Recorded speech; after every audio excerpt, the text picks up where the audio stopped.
Hey everyone, Dave Reimers here.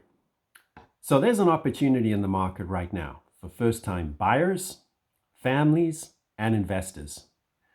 A new selection of undervalued properties has recently become available with values more than 10% below market. If this sounds too good to be true, it's not. Here's why.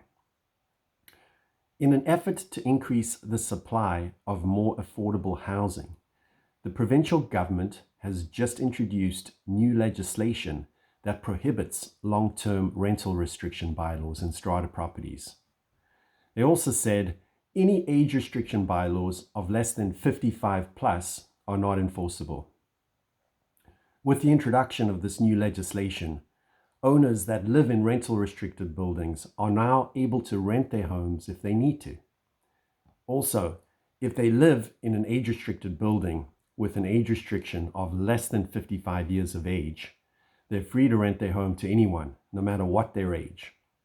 This is great news for families or younger adults who are looking to rent, as the new rules should increase the supply of some much needed rental housing. So where am I going with this?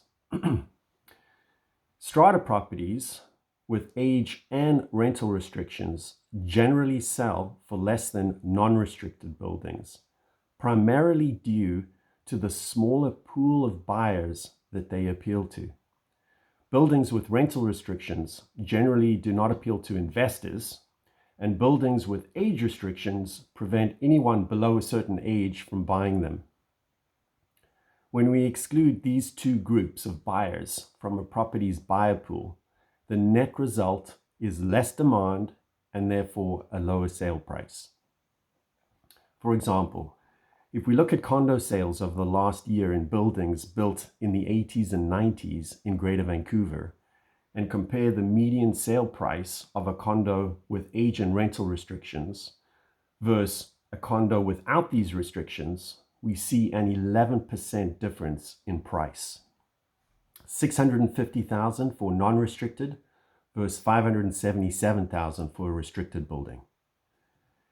Condos without restrictions have an 11% higher median sale price compared to condos with an age and rental restriction. The spread in price is even larger at the moment for currently active listings. The opportunity here is the highly probable increase in property values for these restricted buildings as their market values align with the non-restricted club. If you're interested in finding out more and exploring current opportunities, please reach out. I'm here to help. Cheers.